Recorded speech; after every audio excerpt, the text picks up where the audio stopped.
क्रांति की शुरुआत जो है वो दूसरों से उम्मीद रखकर नहीं होती है। क्रांति की शुरुआत होती है खुद क्रांति बनने से।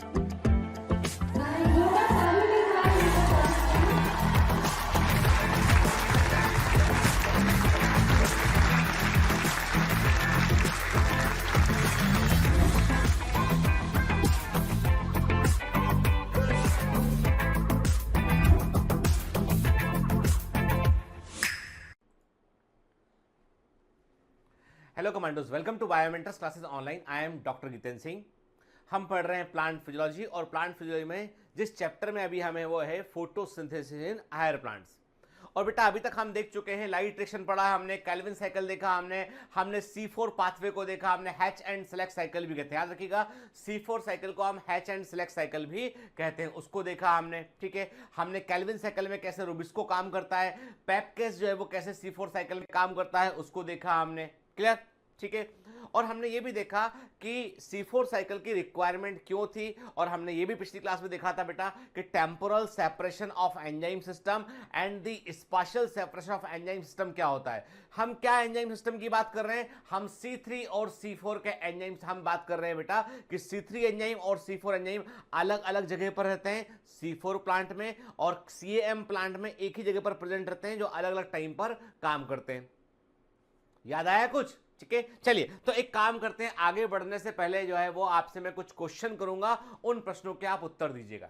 ठीक है, याद रखिए ऐसा कभी नहीं हुआ है कि पेपर बना हो एग्जाम का और क्वेश्चन फोटोसिंथेसिस से नहीं पूछा हो, हमेशा पूछते हैं। एंड प्लांट फिजियोलॉजी में सबसे इंपॉर्टेंट कोई चैप्टर है तो वो है फोटोसिंथेसिस। ठीक है, चलिए आप मुझे कुछ प्रश्नों का उत्तर करेंगे, आप बताएंगे मुझे कि यहां पर मैंने जो है तीन तरह की के प्लांट की साइकिल को बता रखा है। मैंने आपको बताना है इसमें A, B और C। ठीक है, जो तीन तरह के पाथवे हैं आपको बताना है कि कौन सा इसमें CAM प्लांट है, कौन आपको बताना है कि कौन सा इसमें जो है वो CAM प्लांट है, कौन सा इसमें जो है वो C4 प्लांट है, और कौन सा इसमें C3 प्लांट है।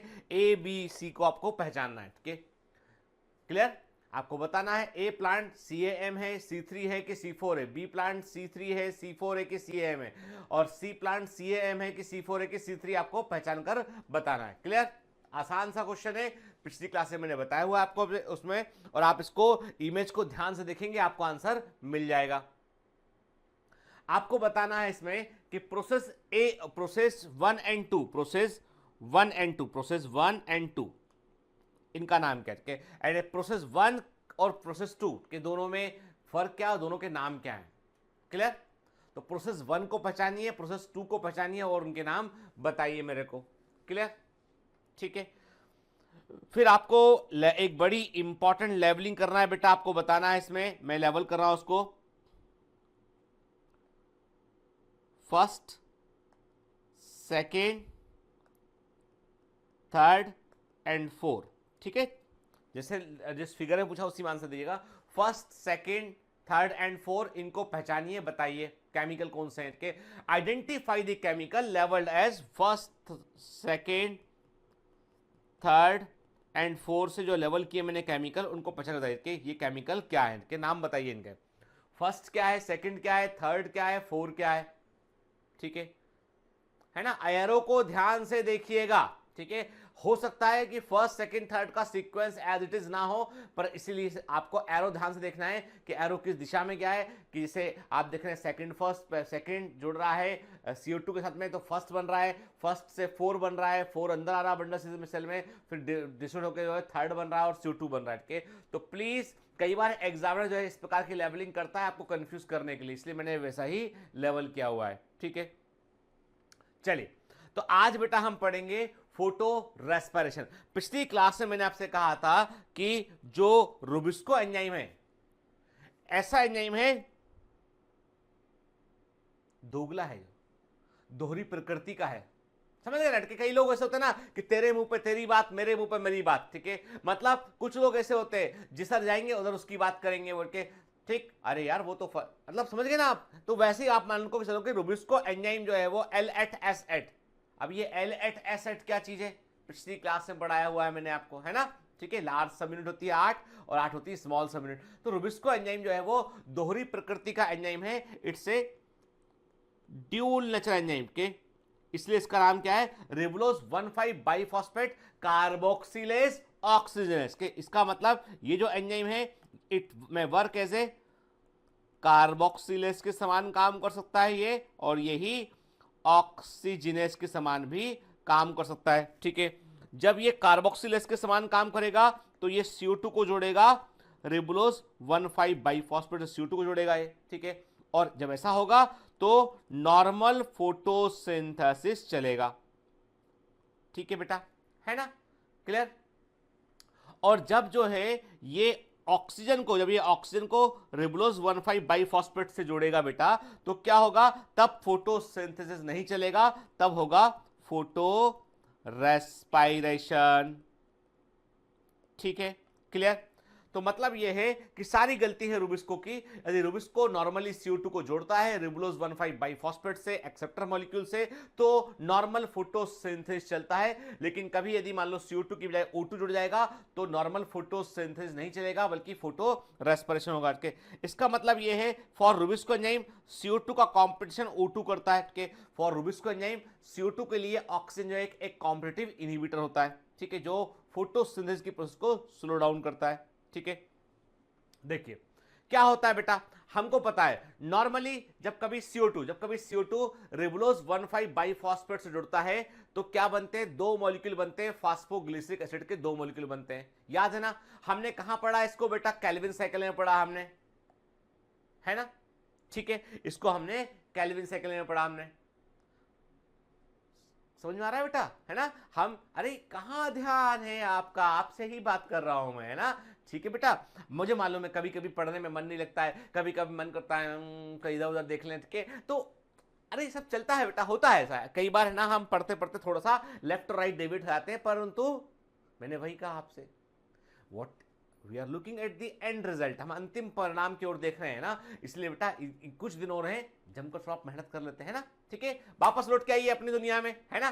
ठीक है, ऐसे एलिस इन दी वंडरलैंड से गायब मत हो जाया करो। मैं क्या बोला आपसे, मैंने कहा कैल्विन साइकिल में जब CO2 रिबुलोज 1,5 बाइफॉस्फेट से जुड़ता है तो दो मॉलिक्यूल फास्फोग्लिसरिक एसिड के बनते हैं, है ना। ठीक है, यहां पे क्या हुआ, यहां पे CO2 नहीं जुड़ा बल्कि O2 जुड़ गया। अब प्रॉब्लम यह है कि ऑक्सीजन के पास नहीं होता कार्बन, CO2 के पास तो कार्बन था, तभी तो वो CO2 था के, तो यहां पे कार्बन तो नहीं मिलाया, बाहर से कार्बन नहीं आया, और कार्बन नहीं आएगा तो शुगर नहीं बन सकती है, क्योंकि शुगर बनाने के लिए तो हमको कार्बन चाहिए था बाहर से, शुगर बनाने के लिए हमको बाहर से कार्बन चाहिए था, है ना बेटा। तभी तो 6 CO2 से हमने 6 कार्बन लिए हमने, और हमने C6H12O6 शुगर का फॉर्म किया हमने, है ना। तो इसलिए 6 मॉलिक्यूल CO2 को लेते हैं एक शुगर मॉलिक्यूल को बनाने के लिए। अब बाहर से कार्बन तो आया नहीं, तो ये तो बात ही खत्म हो गई, है ना, चैप्टर क्लोज, कि बाहर से यदि कार्बन नहीं आया है तो शुगर तो नहीं बनेगी। अब बात खत्म के, तो अब क्या प्रॉब्लम यहां पर एक दूसरी हो गई है, प्रॉब्लम यहां पे दूसरी हो गई है कि यहां पे जो ऑक्सीजन था वो रिबुलोज 1,5 बाइफॉस्फेट से जुड़ गया, एंजाइम था रुबिस्को। ठीक है, इस समय ये काम करेगा एज एन ऑक्सीजनेस के समान ये काम करेगा। अब क्या हुआ, अब प्रॉब्लम ये हो गई है कि जो भी केमिकल बनेगा, मान लो जो भी केमिकल, चलिए एक अनस्टेबल कंपाउंड बना और दोस्तों में टूट गया। और प्रॉब्लम ये हो गई यहां पर कि यहां पर अब जो है, यहां पर जो दो केमिकल बने वो दो केमिकल में कुल मिला के 5 कार्बन होना चाहिए, क्योंकि कारण ये है कि यहां पे जो भी कार्बन है वो कार्बन रिबुलोज 1,5 बाइफॉस्फेट के कार्बन है वो, क्योंकि ऑक्सीजन तो कार्बन लेके आया नहीं। क्लियर, ठीक है। तो अब क्या होगा, अब यहां पे जो मॉलिक्यूल बनाना, तो वो बना, एक मॉलिक्यूल बना यहां पे फास्फोग्लिसरिक एसिड का, एक मॉलिक्यूल बना। ठीक है, एक मॉलिक्यूल फास्फोग्लिसरिक एसिड का बना यहाँ पे, और एक मॉलिक्यूल फास्फोग्लिसरिक एसिड का बना, और एक मॉलिक्यूल बना फास्फोग्लाइकोलेट का मॉलिक्यूल बना के, एक मॉलिक्यूल फास्फोग्लिसरिक एसिड का बन गया है यहाँ पे, और एक मॉलिक्यूल फास्फोग्लाइकोलेट का बना यहाँ पे। फास्फोग्लिसरिक एसिड जो है वो 3 कार्बन कंपाउंड है, और जो फास्फोग्लाइकोलिक एसिड है वो 2 कार्बन कंपाउंड है। तो मतलब ये है कि जब रिबुलोज 1,5 बाइफॉस्फेट ऑक्सीजन से जुड़ेगा तो दो कंपाउंड बनेंगे, एक 3 कार्बन का फास्फोग्लिसरिक एसिड बनेगा और एक 2 कार्बन का फास्फोग्लाइकोलिक एसिड बनेगा। ठीक है, अब आपके दिमाग में झट से क्वेश्चन आ रहा है कि सर ये तो बन गया है, तो फिर फोटोसिंथेसिस क्यों नहीं होगा। अरे भाई ये बताओ मेरे को, ये जो है ना, ये जो मेन मॉलिक्यूल है, एक्सेप्टर मॉलिक्यूल, इसको रीजनरेट करने का काम करेगा ना, ये इसका काम क्या है, इसका काम है इसको रीजनरेट करना के, और ये बड़े पैमाने पर देखिए, आप इसके पास तो 3 ही कार्बन है, इसको रीजनरेट करना है 5 कार्बन वाले कंपाउंड को, उसको रीजनरेट करना है, तो मुसीबत तो हो गई यहां पे। मतलब यहां पर जो है इनडायरेक्टली देखो क्या होता है, कई बार हम बोलते हैं ना कि मुझको लॉस हो गया, मुझे नुकसान हो गया, ठीक है। हम बोलते हैं कि फोटो रेस्पिरेशन एक एनर्जी कंज्यूमिंग प्रोसेस है, मैंने कहा मुझको नुकसान हो गया, तो इसका मतलब क्या है? जैसे फॉर एग्जांपल कि मान लीजिए कि मैं कोई बहुत जरूरी काम करने जाता 2-4 दिन मेरे को जरूरी काम करना पड़ता। फॉर एग्जांपल कि जैसे हम लोग कभी कभी अलग अलग कॉन्फ्रेंस में जाते हैं, वहां पर जो है एज ए की नोट स्पीकर बोलते हैं, तो हमको एक दिन बोलने का मान लीजिए कभी हमको मिलता है 25,000 रुपये मिलता है, कभी हम लोगों को 50,000 रुपये भी देते हैं, कि डिपेंड करता है कि हम किस कॉन्फ्रेंस में बोल रहे हैं, किस लेवल के स्पीकर है, वहां पर हमको जो है वो अलग अलग प्रकार के जो है वो जो स्पीकर फीस ऑनोरियम बोलते हैं, इसको फीस बोलते हैं, वो डॉलर्स में पे की जाती है, ठीक है। अब मान लो किसी कारण से मेरी तबीयत 2 दिन खराब थी, मैं नहीं गया, तो मेरा 50,000 रुपए का नुकसान हो गया। मैंने बोला मेरा 50,000 रुपए का नुकसान हो गया यार, 2 दिन जा नहीं पाया मैं लेक्चर लेने के लिए, ठीक है। एक्चुअली वो 50,000 तो मैंने कमाया ही नहीं था, लेकिन मैंने बोला नुकसान हो गया। क्यों बोला मैंने? यदि मैं वहां जाता, डिलीवर करता, अपना काम करता, तो मुझे 50,000 रुपए मिलते, पर मैं जा ही नहीं पाया, तो नुकसान हुआ कि नहीं? इनडायरेक्टली नुकसान तो हुआ है, इनडायरेक्टली नुकसान तो हुआ है। द सेम थिंग कि जो ग्लूकोज मॉलिक्यूल बनने वाला था वो ग्लूकोज मॉलिक्यूल नहीं बन पा रहा है, और रिबुलोज 1,5 बाइफॉस्फेट खर्च भी हो गया है, और नया ग्लूकोज मॉलिक्यूल बन भी नहीं रहा है, क्योंकि कारण उसके पीछे ये है कि बाहर से कार्बन ही नहीं आया है। तो नुकसान हुआ कि नहीं हुआ? क्योंकि जो एक ग्लूकोज, जो CO2 यदि CO2 जुड़ता तो ग्लूकोज मॉलिक्यूल बनता, शुगर बनती, तो वो जो संभावनाएं थी वो खत्म हो गई ना। CO2 की बजाय O2 जुड़ गया है, तो ग्लूकोज नहीं बन पाया, तो इनडायरेक्टली नुकसान हुआ कि नहीं हुआ? नुकसान हुआ है ना। तो इसलिए इसको हम एनर्जी कंज्यूमिंग प्रोसेस मानते हैं। समझना बात को, कहने का मतलब यह है कि अपॉर्चुनिटी यहां पर थी कि यहां पे शुगर बनता, लेकिन वो अपॉर्चुनिटी खत्म हो गई ऑक्सीजन जोड़ने से, तो नुकसान हो गया। क्लियर?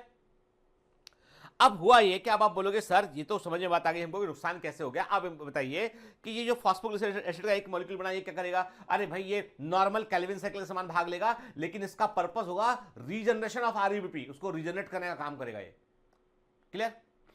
अब ये फॉस्फोग्लाइकोलेट क्या करेगा? ये फॉस्फोग्लाइकोलेट के पास 2 कार्बन है। अब देखो पूरा का पूरा मैथमेटिक्स चल रहा है सेल के अंदर कि भाई कार्बन को बर्बाद नहीं करना है, क्योंकि ये बड़ा इंपॉर्टेंट मॉलिक्यूल है, ठीक है।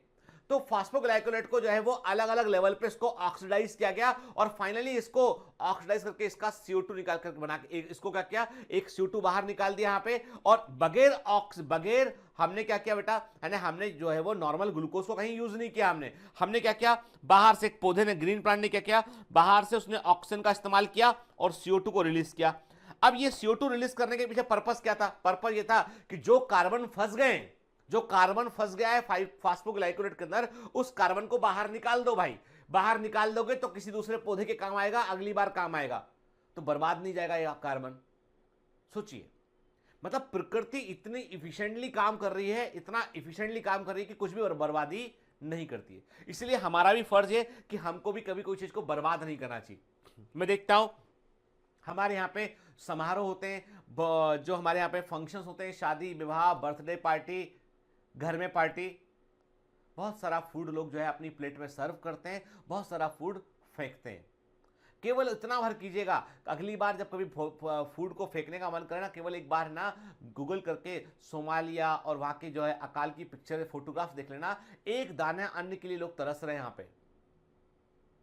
तो हमको ईश्वर ने यदि आशीर्वाद है कि ईश्वर ने हमको पर्याप्त अन्न दिया है, तो हमें उसको ऐसे बर्बाद नहीं करना चाहिए। तो मैं वही कह रहा हूं कि आप जैसे मेरे एक मित्र हैं, वो कहीं पे IAS अफसर हैं, और उन्होंने जहां जहां पोस्टेड होते हैं वहां वो एक रोटी बैंक में आते हैं। क्या करते हैं वो? होटलों से कोऑर्डिनेट करते हैं कि भाई तुम्हारे यहाँ पे जो शाम को खाना बच जाता है, जो खाना तुम्हारे यहाँ पे अनयूज्ड है, उस खाने को तुम कहीं डस्टबिन में नहीं फेंकना, खाने की क्वालिटी ठीक होना चाहिए, उस खाने को हम रोटी बैंक में वहाँ पे रख देंगे। इसको हम अपने घरों में से, किसी के घर में रोटी ज़्यादा बन गया, बच गया है, तो वो वहाँ रखा आता है। तो जिन लोग नीडी लोग होते हैं वहाँ जाके वो अपना खाना ले लेते हैं वहाँ से। ऐसे रोटी बैंक बनाए उन्होंने कई जगह पे।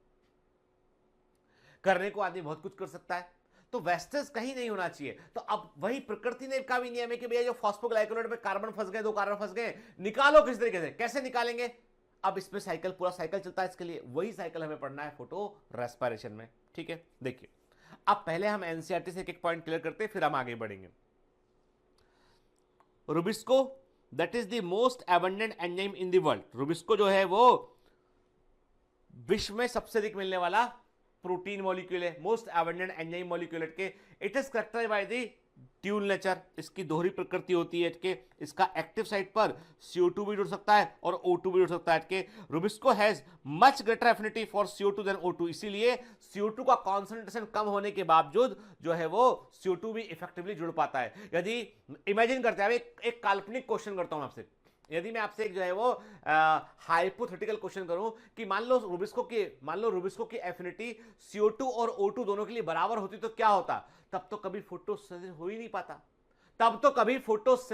ही नहीं पाता, क्योंकि ऑक्सीजन का परसेंटेज है 21% के आसपास वायुमंडल में और CO2 का है 0.03%, मतलब एक है 21% के आसपास, एक है 0.03% के आसपास, दोनों में जमीन आसमान का फर्क है के। और यदि रुबिस्को की एफिनिटी बराबर होती ना तो हमेशा ऑक्सीजन ही जुड़ता, तो काम ही नहीं हो पाता। लेकिन ईश्वर ने इसको कैसे कंपनसेट किया? इसके लिए रुबिस्को की एफिनिटी कई गुना देना, रुबिस्को की एफिनिटी इसके लिए कई गुना अधिक है, इसके लिए एफिनिटी कम है। जुड़ ये भी सकता है पर इसके लिए एफिनिटी कम है। ये जो बाइंडिंग होती है कॉम्पिटिटिव होती है। What is the meaning of competitive binding? इसके लिए हम लोगों ने बायोमोलिक्यूल्स में एंजाइम को पढ़ा हुआ है। मैंने आपसे कहा है एक ही एक्टिव साइट के लिए, जब एक ही एक्टिव साइट के लिए दो सबस्ट्रेट मॉलिक्यूल, एक सबस्ट्रेट मॉलिक्यूल और एक इसके साथ दिखने वाला कॉम्पिटिटिव इनहिबिटर, दोनों कॉम्पिट करेंगे तो उसे कॉम्पिटिटिव इनहिबिशन कहते हैं। मैंने आपसे कहा था कि मान लो ये एक्टिव साइट है, ये एक्टिव साइट है, इस एक्टिव साइट का जो सबस्ट्रेट मॉलिक्यूल है वो ये सबस्ट्रेट मॉलिक्यूल ये है, ठीक है, और जो इनहिबिटर है वो ये है, ठीक है। दोनों इस एक्टिव साइट पे जाकर जुड़ सकते हैं। जब इनहिबिटर जुड़ेगा तो काम नहीं होगा, सबस्ट्रेट जुड़ेगा तो काम होगा, ठीक है, लेकिन दोनों देखने में एक जैसे, इसलिए वो एक्टिव साइट पर जाकर जुड़ सकते हैं। क्लियर? तो जो बाइंडिंग होती है एक्टिव साइट से CO2 की O2 की, वो कॉम्पिटिटिव बाइंडिंग होती है। It is relative concentration of O2 and CO2 that determine which of two will bind with the enzyme के। ये दोनों के बीच का कॉन्सेंट्रेशन का अंतर है जो डिसाइड करता है कि कौन पर जुड़ेगा वहां पर के। आप देखो CO2 के जुड़ने की संभावना इसलिए अधिक होती है, नंबर एक CO2 की एफिनिटी अधिक होती है एज कंपेयर टू ऑक्सीजन। दूसरा CO2 रेस्पिरेशन से भी निकलती है, तो जो प्लांट रेस्पायर करता है, जो CO2 निकलती है वहीं के वहीं उसका इस्तेमाल कर लिया जाता है एंजाइम सिस्टम में, ठीक है। तो देखिए जब कभी CO2 जुड़ेगा रुबिस्को से नॉर्मल कंडीशन में बेटा, रिबुलोज 1,5 फॉस्फेट जो एक्सेप्टर मॉलिक्यूल है वहां पे रुबिस्को एंजाइम जो है वो वहां पर CO2 को जोड़ेगा तो नॉर्मल फोटोसिंथेसिस चलेगा, ठीक है। और जब ये O2 को जोड़ेगा तो क्या होगा बेटा? तब फोटो रेस्पिरेशन हमको देखने मिलेगा, ठीक है। और याद रखना फोटो रेस्पिरेशन की नॉर्मल रेस्पिरेशन से सिर्फ एक समानता है, फोटो रेस्पिरेशन की नॉर्मल रेस्पिरेशन से सिर्फ एक समानता है कि ऑक्सीजन को लिया जाता है, CO2 को बाहर निकाला जाता है, बाकी सब कुछ डिफरेंट है, ठीक है। In C3 plant some oxygen does bind to rubisco and hence CO2 friction is decrease के। C3 प्लांट में क्या होता है कि रुबिस्को एंजाइम सीधा जो है वो ऑक्सीजन के और CO2 के संपर्क में होता है, तो CO2 जुड़ता है, लेकिन साथ साथ में कई बार ऑक्सीजन भी जुड़ जाता है वहां पे, जिससे कि ओवरऑल प्रोडक्शन घट जाता है। Here, ribulose 1,5 phosphate (RUP) instead of being converted to two molecules of phosphoglycic acid bind with oxygen to form very important, एक मॉलिक्यूल बनेगा फास्फोग्लिसरिक एसिड का, एक मॉलिक्यूल बनेगा और एक मॉलिक्यूल बनेगा फास्फोग्लाइकोलेट का, एक मॉलिक्यूल बनेगा फास्फोग्लाइकोलेट का, एक मॉलिक्यूल बनेगा बेटा, है ना, ठीक है। एक मॉलिक्यूल फास्फोग्लिसरिक एसिड का बनेगा और एक मॉलिक्यूल फास्फोग्लाइकोलेट का बनेगा। और याद रखना जो फास्फोग्लाइकोलेट का मॉलिक्यूल है that is the substrate molecule for the photo respiration.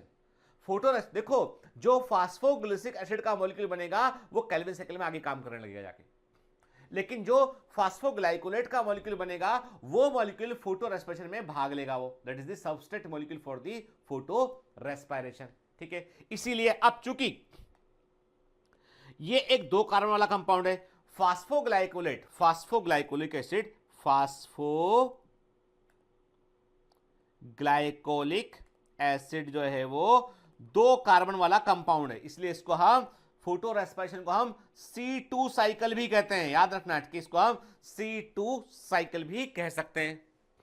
Clear? देखिए ना मैंने कहा ना आपसे बेटा, जब लो टेम्परेचर होता है, हाई CO2 और ऑक्सीजन का रेशियो होता है, उस समय CO2 के जुड़ने की संभावनाएं रिबुलोज 1,5 बाइफॉस्फेट से अधिक होती है, तो केल्विन साइकिल ऑपरेट होता है। लेकिन जब टेम्परेचर हायर साइड होता है और लो CO2 और हाई O2 रेशियो होता है, ठीक है, मतलब नॉर्मल जो CO2 का रेशियो उससे भी रेशियो उसका कम हो जाए, और ऑक्सीजन जो है वो देखो, अब आप बोलोगे सर ये टेम्परेचर का क्या फर्क पड़ता है? देखिए, more the temperature more active oxygen atoms, ठीक है, जितना तापमान अधिक होगा ऑक्सीजन का पावर उतना अधिक बढ़ जाता है, तो ऑक्सीजन जो है वो और इफेक्टिवली जुड़ पाता है, ठीक है। तो याद रखिएगा, इसलिए हाई टेम्परेचर पर लो CO2 कॉन्सेंट्रेशन पर जो है फोटो रेस्पिरेशन को जनरली देखने मिलता है, ठीक है। Then oxygen message of rubisco के प्रेजेंस में ऑक्सीजन जो है रिबुलोज 1,5 बाइफॉस्फेट जुड़ जाती है, और इसके चलते क्या होता है कि पौधा जो है वो प्लांट जो है वो इफेक्टिवली काम नहीं कर पाता है वो प्लांट, क्योंकि जो उससे शुगर बनानी थी, जो CO2 जुड़ता तो फोटोसिंथेसिस नॉर्मली होता, अब वो नहीं हो पाएगा यहाँ पे, ठीक है। तो इसका मतलब ये है बेटा कि यदि फोटो रेस्पिरेशन होगा, यदि फोटो रेस्पिरेशन होगा तो पौधे की ऊर्जा की बर्बादी होगी। मैंने आपसे कहा ना कि जो संभावनाएं थी, जो अपॉर्चुनिटी थी, उन अपॉर्चुनिटी को खत्म कर दिया गया। यानी यहाँ पे एक शुगर मॉलिक्यूल बन सकता था, वो नहीं बना, तो मतलब इनडायरेक्टली लॉस ऑफ एनर्जी हुआ यहाँ पे, तो याद रखिए। अब होता क्या है, जो ड्राई कंडीशन है, जो ट्रॉपिकल एरिया है, जो एरिड जोन है, शुष्क क्षेत्र होते हैं। एरिड जोन का मतलब होता है, एक वर्ड आता है एरिड जोन, मतलब शुष्क क्षेत्र, पानी कम होता है, गर्मी अधिक पड़ती है। ट्रॉपिकल कंडीशन हुए, इक्वेटोरियल फॉरेस्ट हुआ, वहां पे क्या होता है, वहां पे हाई टेम्परेचर होता है, वहां पे तापमान अधिक होता है, वहां पे ग्रीनरी भी अधिक होती है, जिसके चलते यहाँ पे जो है वो प्लांट्स के ऑक्सीजन का परसेंटेज भी कंपैरेटिवली थोड़ा अधिक होता है, और जो है वो तापमान भी हायर साइड रहता है। तो वैसे कंडीशन में फोटो रेस्पिरेशन की पॉसिबिलिटी बढ़ जाती है। इसीलिए प्रकृति ने क्या किया, एक एडॉप्टेशन बनाया, और वो एडॉप्टेशन क्या था बेटा, C4 साइकिल, याद है ना। देखिए ना, अब देखिए होता क्या है इसमें फोटो रेस्पिरेशन में, कि एक बड़ी इंटरेस्टिंग बात है, जिसके बारे में हमने cell the unit of life में भी पढ़ा हुआ है। मैंने आपसे कहा था कि फोटो रेस्पिरेशन एक ऐसी प्रक्रिया है, जिसकी शुरुआत होती है क्लोरोप्लास्ट में, मतलब जो ऑक्सीजन है वो क्लोरोप्लास्ट में जुड़ता है। रुबिस्को एंजाइम के प्रेजेंस में जो ऑक्सीजन है वो रिबुलोज 1,5 बाइफॉस्फेट से जुड़ता है क्लोरोप्लास्ट में। और इस पाथवे का सबसे इंपॉर्टेंट रिएक्शन, जहां पर कि ग्लाइकोलिक एसिड का परिवर्तन ग्लाइऑक्सिलिक एसिड में होता है, वो स्टेप होती है परऑक्सीसोम में। इसीलिए क्लोरोप्लास्ट और पेरोक्सोम पास पाए जाते हैं। फिर तीसरा सबसे इंपॉर्टेंट स्टेप, जहां पर कि CO2 बाहर निकलता है, वो होता है माइटोकॉन्ड्रिया में। इसका मतलब ये कि फोटो रेस्पिरेशन की प्रक्रिया में 3 सेल ऑर्गेनेल भाग लेते हैं।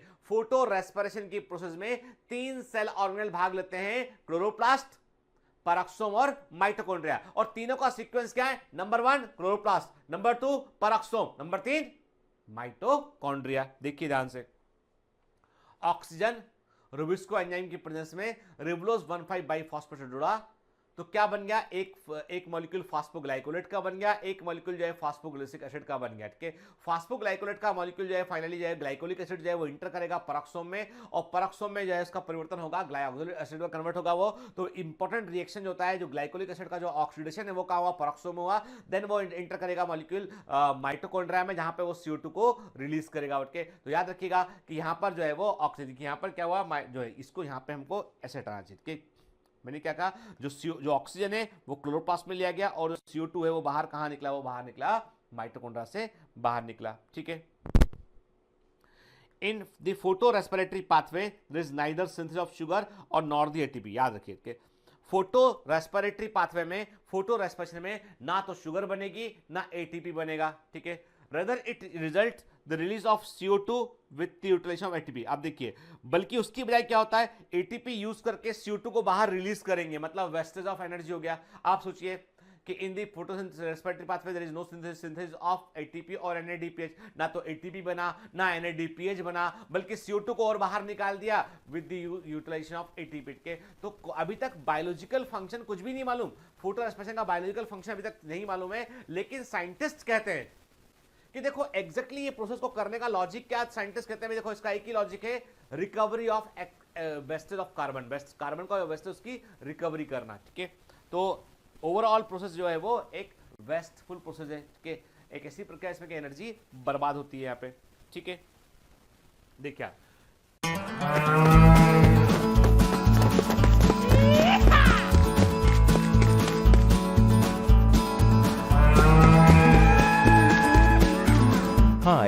Sorry to disturb you in between lecture, but it's important to inform you. You should download Biomentors app from Google Play Store. We need your support, so please take subscription to become an official commando of Biomentors. Bye bye. Continue your lecture.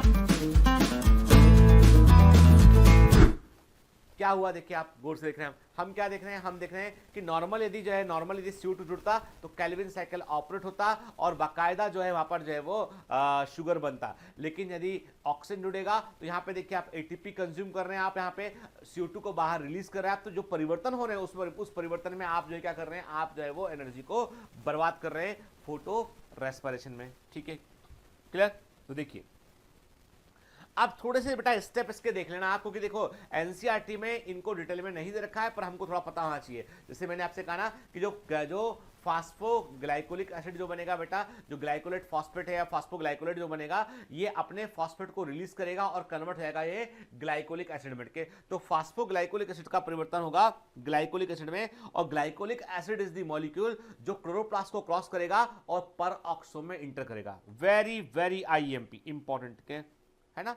मतलब ये है जब oxygen ribulose 1,5 biphosphate से जुड़ा बेटा, जुड़ने पर एक मॉलिक्यूल बन गया फास्फोग्लिसरिक एसिड का जो नॉर्मल केल्विन साइकिल में भाग लेगा, दूसरा मॉलिक्यूल बना फास्फोग्लाइकोलेट का जिसका फॉस्फेट बाहर निकाल देंगे क्लोरोप्लास्ट में और वो कन्वर्ट होगा ग्लाइकोलिक एसिड में। ग्लाइकोलिक एसिड इंटर करेगा पेरोक्सोम में और यहां पर एंजाइम होगा ग्लाइकोलेट ऑक्सीडेज, यहां पर एंजाइम होगा glycolate oxidase. It is the enzyme present only in peroxisome. ये वो एंजाइम है जो केवल और केवल पेरोक्सोम में हमको देखने मिलता है, नाम है इसका ग्लाइकोलेट ऑक्सीडेज। ये ग्लाइकोलिक एसिड को ग्लाइऑक्सिलिक एसिड में कन्वर्ट करेगा, फिर ग्लाइऑक्सिलिक एसिड जो है वो कन्वर्ट होगा किस वो कन्वर्ट होगा ग्लाइसिन में। वहां पे हम एक सीरीन का इस्तेमाल करेंगे और ये ग्लाइसिन में कन्वर्ट होगा और ग्लाइसिन को हम माइटोकॉन्ड्रिया के अंदर इंटर कराएंगे। फिर ग्लाइसिन जो है वो टूटेगा और ये CO2 को बाहर रिलीज करेगा, अमोनिया को ये रिलीज करेगा यहाँ पे। ठीक है, अमोनिया का हम यहाँ पर दोबारा से इस्तेमाल कर लेंगे। ठीक है, क्योंकि अमोनियम आयन इस नाइट्रोजन का सोर्स है, उसका प्लांट दोबारा से यूज कर लेगा। ठीक है, कुल मिला के ऐसे CO2 ग्लाइसिन के टूटने पर बाहर निकलेगा। क्लियर?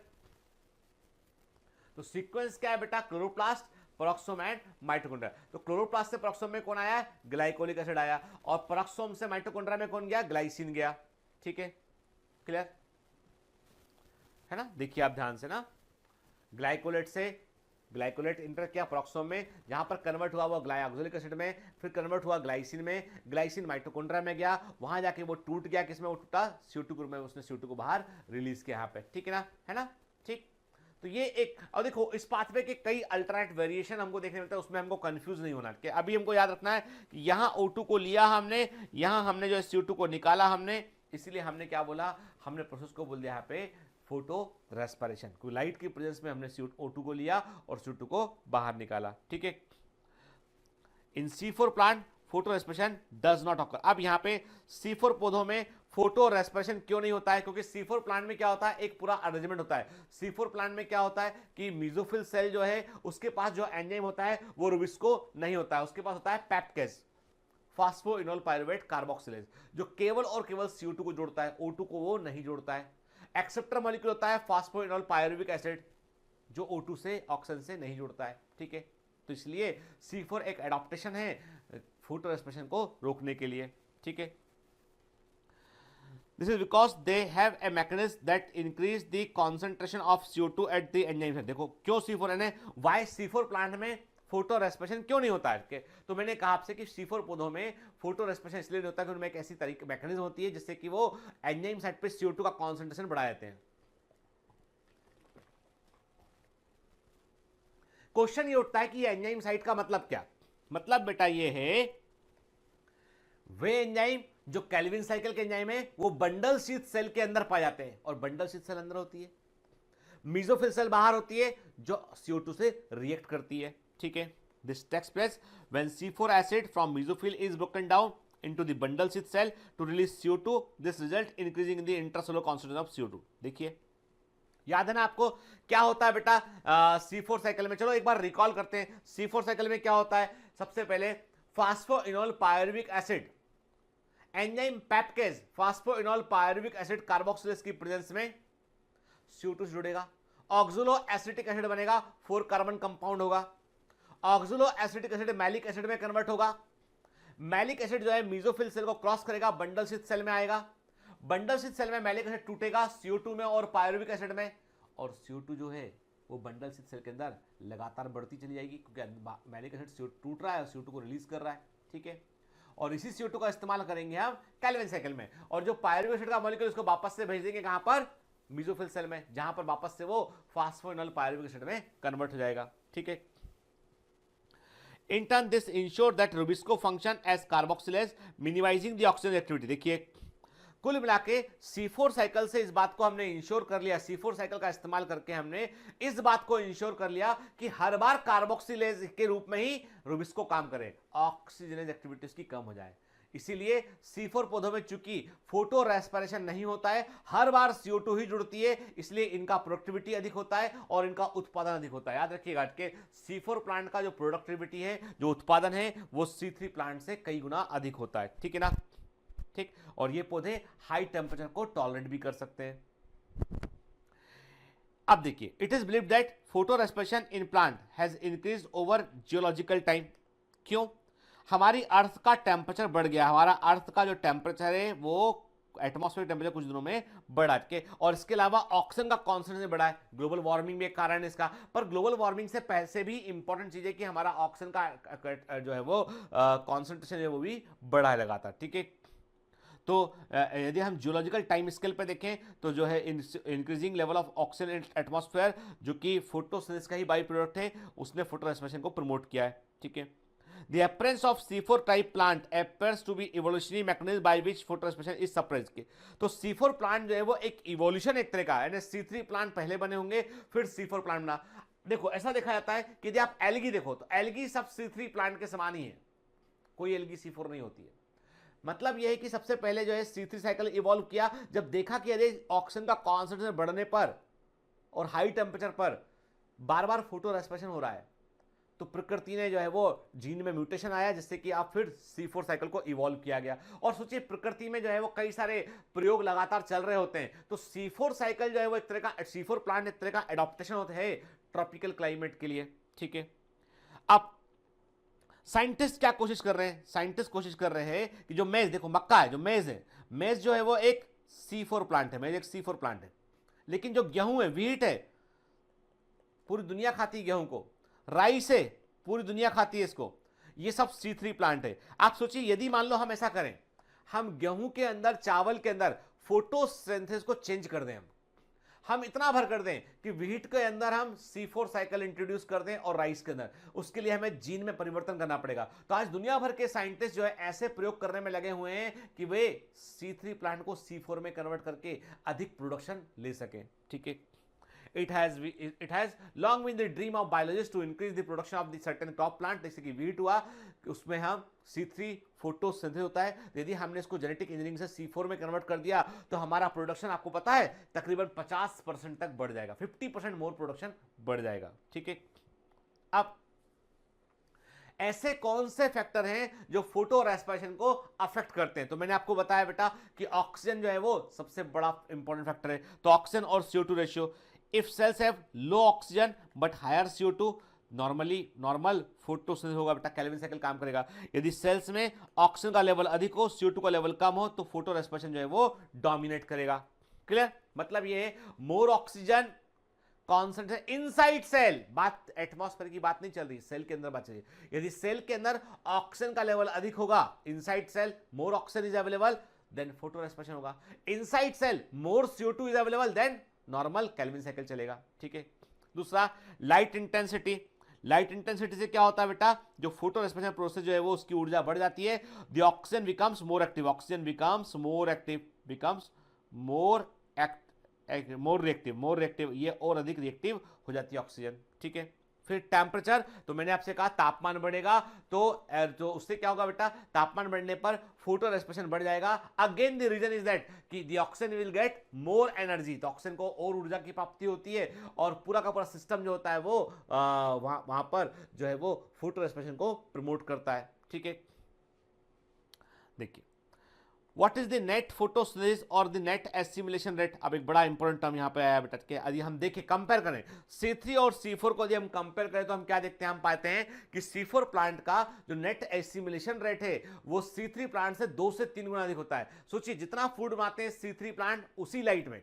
उतना ही लाइट यूज करेंगे, उतना ही वाटर यूज करेंगे और उन्होंने फूड बनाया। सपोज C3 प्लांट ने एक सर्टेन अमाउंट ऑफ लाइट का यूज किया, सर्टेन अमाउंट ऑफ वाटर का इस्तेमाल किया और उन्होंने मान लीजिए 1 किलोग्राम फूड को बनाया, और उतनी ही लाइट और उतना ही वाटर आप C4 प्लांट को दोगे तो वो 3 किलो फूड को बना लेगा। मतलब ये है कि दे आर मोर इफेक्टिव। ठीक है, तो C4 प्लांट को हम इफिशिएंट प्लांट कहते हैं और C3 प्लांट को हम नॉन इफिशिएंट प्लांट कहते हैं।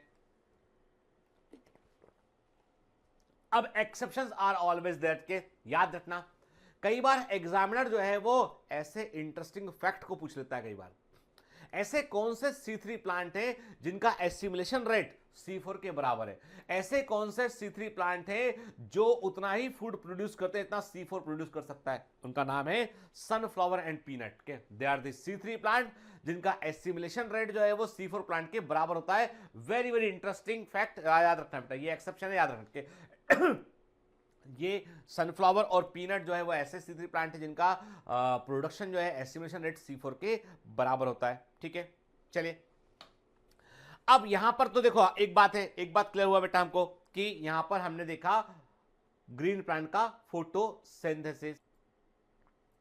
अब नेक्स्ट हम बात करते हैं बैक्टीरियल फोटोसिंथेसिस की, क्या डिफरेंस है। देखो कई बार क्या होता है, एग्जामिनर जो है कंपैरिजन वाले क्वेश्चन करता है कि ग्रीन प्लांट में यदि ऐसा होता है तो बैक्टीरिया में कैसा होता होगा। तो हमको देखो बेटा, जब भी हम पढ़ते हैं ना हमको सारे स्पेक्ट्रम अपना खुला रखना चाहिए, क्या क्या पूछ सकता है जान के। जब भी कुछ पढ़ते हो सोचा करो कि एग्जामिनर इस पर क्या क्या चीजें पूछ सकता है ना।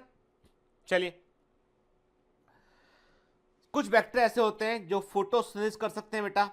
याद रखिए, यदि बैक्टीरिया केमिकल एनर्जी का यूज करेगा और अपना फूड बनाएगा तो क्या होगा, वो कीमोसिंथेटिक बैक्टीरिया होगा, और जो सनलाइट का यूज करके फूड बनाएगा वो फोटोसिंथेटिक बैक्टीरिया होगा। ठीक है, वॉन नील पहले वैज्ञानिक थे जिन्होंने की कुछ सिमिलरिटीज को बतलाया। उन्होंने कहा कि बैक्टीरिया जब फोटोसिंथेसिस करते हैं तो वो H2S का यूज करते हैं, वो H2O का यूज नहीं करते हैं, और बॉडी में सल्फर जमा करते हैं। तो उन्होंने पहली बार इंडिकेट किया था कि चूंकि बैक्टीरिया H2S यूज करते हैं और सल्फर बॉडी में जमा करते हैं, संभवतः सेल में सल्फर जमा करते हैं, इसकी का प्रकार संभवतः ग्रीन प्लांट H2O का यूज करते होंगे और ऑक्सीजन वाटर से निकलता होगा। ठीक है, जो फोटोसिंथेटिक बैक्टीरिया उनको 3 कैटेगरी में बेटा हम डिवाइड करते हैं। okay? पहला है green sulphur bacteria. Green sulphur bacteria बिल्कुल बेटा सर्टेन कुछ गिनती के पॉइंट याद रखना है। ग्रीन सल्फर बैक्टीरिया ऑटोट्रॉफिक होते हैं, हाइड्रोजन डोनर इनका H2S होता है, इनका पिगमेंट बैक्टीरियोवायरिडिन होता है, और एग्जांपल्स के क्लोरोबियम और क्लोरोसिडोमोनास के। एग्जांपल याद रखिएगा, Chlorobium is a green sulphur bacteria, ये एग्जाम में पूछा गया, Chlorobium is a green sulphur bacteria. ठीक है, दूसरा होता है purple sulphur bacteria. Purple sulphur bacteria जो ऑटोट्रॉफिक होते हैं, इनमें जो हाइड्रोजन डोनर होता है वो थायोसल्फेट होता है, हाइड्रोजन डोनर में थायोसल्फेट होता है, इनमें पिगमेंट बैक्टीरियोक्लोरोफिल ए होता है, और इसका एग्जांपल है क्रोमेशियम और थायोस्पाइरिलम। तो क्रोमेशियम एग्जाम में पूछा गया है, पर्पल सल्फर बैक्टीरिया बेटा, Chromatium is a purple sulphur bacteria, important है। तीसरा है पर्पल नॉन सल्फर बैक्टीरिया। अब आप बोलोगे सर इसमें लिखा है हेटेरोट्रॉफिक, अभी आप बोल रहे हो बैक्टीरियल फोटोसिंथेसिस और अभी बता रहे हो हेटेरोट्रॉफिक। एक्चुअली बेटा ये फोटो हेटेरोट्रॉफी है।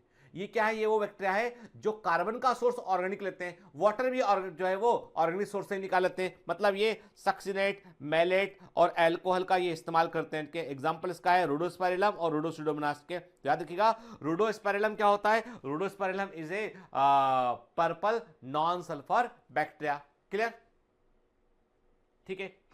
अब बैक्टीरियल फोटोसिंथेसिस में भी बेटा एटीपी प्रोड्यूस होता है। याद रखिएगा, बैक्टीरिया के अंदर जब फोटोसिंथेसिस होता है ना, तो आपको पता होना चाहिए कि बैक्टीरियल फोटोसिंथेसिस में साइक्लिक पाथवे जो है वो डोमिनेट करती है। बैक्टीरियल फोटोसिंथेसिस में cyclic pathway is more dominating के, और बैक्टीरियल फोटोसिंथेसिस में आप जो देख रहे हो ना, ये एटीपी सिंथेसिस सिस्टम दिखाई पड़ रहा है जो एडीपी को एटीपी में कन्वर्ट करता है। ये एनिमेशन बतलाता है कि कैसे एटीपी बनते हैं, एडीपी कैसे एटीपी में कन्वर्ट होता है, और ये पूरी प्रोसेस जो है प्रोटॉन मोटिव फोर्स से होती है। और ये प्रोटॉन मोटिव फोर्स कैसे काम करता है, ये हम ऑलरेडी केमी सिंथेटिक थ्योरी में पढ़ चुके हैं। केमी सिंथेटिक मैकेनिज्म हमने पढ़ा हुआ है, ठीक है ना बेटा। हमने देखा था ना कि पीटर मिकेल ने कैसे बताया था कैसे जो है एटीपी बनता है ना। तो मैंने कहा था केमी, अच्छा हाँ, chemisynthetic, chemiosmotic, sorry chemiosmotic theory, मैंने गलती से केमी सिंथेटिक बोल दिया है, तो केमी ऑस्मोटिक थ्योरी में हमने पढ़ा हुआ है। अच्छा मुझे बताओ बेटा, केमी ऑस्मोटिक थ्योरी के लिए क्या रिक्वायरमेंट होती है, and what is the basic requirement to operate a chemiosmotic mechanism. Chemiosmotic mechanism को ऑपरेट करने के लिए रिक्वायरमेंट क्या होती है, या आप मुझे बताएंगे, ठीक है, लिख भेजिए कमेंट में। जो एटीपी सिंथेस है बकायदा रोटेट करता है, और ये वाइट वाले दिख रहे पार्टिकल वो क्या है, वो प्रोटॉन से, प्रोटॉन्स मूव करते हैं F0 चैनल से। F0 धसा हुआ भाग होता है, F1 बाहर उभरा भाग होता है। F0 वाले भाग से प्रोटॉन मूव करते हैं बेटा, तो जो है एनर्जी निकलती है, उस एनर्जी से एडीपी को एटीपी में हम कन्वर्ट कर पाते हैं, ठीक है, क्लियर। याद रखिएगा बैक्टीरियल फोटोसिंथेसिस में ऑक्सीजन नहीं निकलती है, इसलिए बैक्टीरियल फोटोसिंथेसिस होता है एनऑक्सीजनिक, के यहाँ पर H2O हाइड्रोजन डोनर के रूप में यूज नहीं होता, इसलिए ऑक्सीजन बाहर नहीं निकलती है। यहाँ पर बैक्टीरियल फोटोसिंथेसिस में NADP की बजाय NADP का इस्तेमाल नहीं होता है, यहाँ NAD+ का यूज होता है। बैक्टीरियल फोटोसिंथेसिस जो होता है वो इंफ्रारेड लाइट में होता है, इंफ्रारेड लाइट में होता है। यहां पर बैक्टीरियोक्लोरोफिल काम करता है, और जो इनका रिएक्शन सेंटर है वो होता है B890, वेरी वेरी इंपॉर्टेंट, के जो रिएक्शन सेंटर है B मतलब बैक्टीरियोक्लोरोफिल का से बना होता है, और 890 मतलब 890 नैनोमीटर की लाइट का इस्तेमाल करता है, मतलब ये इंफ्रारेड या फॉररेड लाइट का यूज करता है। तो ये बेसिकली इंफ्रारेड लाइट फोटोसिंथेसिस होती है, इसीलिए बैक्टीरिया 24 आवर जो है फोटोसिंथेसिस कर सकता है, क्योंकि इंफ्रारेड रेडिएशन 24 जो है वो पूरे 24 घंटा अवेलेबल होती है। जो रात को हमारी अर्थ गर्म होती है उससे भी इंफ्रारेड रेडिएशन रात को बाहर निकलते हैं। दिन भर जो अर्थ गर्म होती है तो रात को वो इंफ्रारेड रेडिएशन को रिलीज करती है, कोई भी गर्म ऑब्जेक्ट इंफ्रारेड रेडिएशन को रिलीज करता है। साइक्लिक और नॉन साइक्लिक दोनों सिस्टम पाए जाते हैं, लेकिन साइक्लिक सिस्टम जो एटीपी को प्रोड्यूस करता है केवल, वो इनमें डोमिनेटिंग प्रकार से हमको देखने मिलता है, क्लियर। और इनके अब आप बोलोगे सर इसमें थैलेकॉइड कहां होता है, ग्रेना कहां होता है, क्लोरोप्लास्ट क्या होता है, तो याद रखना बैक्टीरिया में जो फोटोसिंथेटिक पिगमेंट हैं वो सेल मेम्ब्रेन से संलग्न होते हैं, वो उसकी प्लाज्मा मेम्ब्रेन से एसोसिएटेड होते हैं। कई बार वो मेम्ब्रेन का एक हिस्सा टूट के अंदर आ जाता है और एक स्फेरिकल स्ट्रक्चर बनता है, उसको क्रोमेटोफोर बोलते हैं, उसे क्या बोलते हैं हम, क्रोमेटोफोर कहते हैं, ठीक है। अब देखो बेटा, आपके एनसीईआरटी में एक टेबल रखा है 13.1, that is the very very important table के 13.1 टेबल, और मैंने आपको पूरा एक एक चीज पढ़ाया हुआ है। तो एक काम करो, मैं टेबल आपको अगले लेक्चर में दोबारा डिस्कस करूंगा, अभी मैं आपको एक होमवर्क दे रहा हूं, प्लीज के गंभीरता से लीजिएगा और इस होमवर्क को खुद कीजिएगा, के तो मैं आपको जो है वो इस टेबल को बड़ा करके दिखाता हूं, तो इस टेबल को भरना है के आपके सामने देखो कैरेक्टरिस्टिक दे रखा है यहाँ पे, है ना, मैं भी करवाऊंगा आपको सॉल्व, चिंता मत कीजिए, लेकिन पहले आप कीजिए जो मैंने आपको पढ़ाया ना, तो मैं चेक कर लूं भैया कि मैंने अच्छा पढ़ाया कि नहीं पढ़ाया, अच्छा है ना, मैं अपने लिए बोल रहा हूं ना, मैं अपने आप को चेक कर रहा हूं, आप तो चेक करेंगे नहीं अपने आप को, तो मैं ही चेक कर लेता हूं अपने आप को। तो बेटा प्लीज ना, मुझे पूरा भरोसा मेरे कमांडो पे कि वो बिल्कुल सही भरेंगे इसको, तो इसमें जो खाली जगह देखिए वहां पे भरना है आपको, ठीक है। और क्या भरना है चूज करने के लिए, देखो एक तरफ कैरेक्टरिस्टिक लिखा हुआ है, फिर C3 प्राण लिखा है, C4 प्राण लिखा है, और आपको वहां क्या भरना है वो वर्ड लिखे, जैसे कि मैं आपको सपोज कि पहला भर के दिखाता हूं आपको, cell type in which the Calvin cycle takes place. तो देखो C3 में केल्विन साइकिल कहां होता है, C3 में केल्विन साइकिल कहां होता है, वो होता है आपके मीजोफिल सेल के अंदर ही होता है। C4 में कहां होता है, C4 में वो बंडल शीथ सेल के अंदर केल्विन साइकिल होता है, याद है ना, ठीक है। अब आपको बाकी आगे के भरने, ठीक है ना, तो स्क्रीनशॉट ले लो इसका, भरा मिला चाहिए, आपकी एनसीईआरटी में भी दे रखा है ना, पर एनसीईआरटी में भरो ना तो पेंसिल से भरना, ताकि कोई गलती हो तो आप ठीक कर सको उसको, ठीक है ना, वैसे गलती नहीं करेंगे आप। फिर दूसरा देखो, है ना, उसी टेबल को बेटा मैंने 3 हिस्सों में तोड़ दिया ताकि दिखाई पड़े आपको स्क्रीन पर। बड़े अच्छे क्वेश्चन है, और यही एमसीक्यू बन के एग्जाम में आते हैं कई बार, है ना बेटा, तो इसलिए ऑप्शन भी है, क्वेश्चन भी, तो आपको उसका भरना है आपको, ठीक है। नेक्स्ट देखिए, क्लियर, ये आपको टेबल का होमवर्क है, करना है आपको, है ना, समझ गए। चलिए अब तो नेक्स्ट क्लास में क्या करेंगे हम बेटा, नेक्स्ट क्लास में हम पहले इस टेबल को डिस्कस करेंगे और फिर फैक्टर्स अफेक्टिंग फोटोसिंथेसिस को देख के हम चैप्टर को कोशिश करेंगे कि चैप्टर हमारा खत्म हो जाए ना। One of the very important chapter है, कॉन्सेप्चुअल चैप्टर है, यहां पे हमने कई चीजों को समझने की कोशिश की बराबर, ठीक है। तो पढ़ते रहिए, मेहनत करती है बेटा, all the best.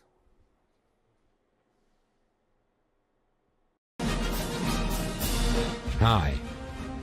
To become an official commando of Biomentors, join us at www.biomentors.online. Here you can solve daily practice papers, an online test, You can download performance enhancement sheets. You can track your progress. You can interact with other fellow commandos. Join us and prepare yourself. It's a commando training for your success. Download Biomentor's online app from Google Play Store.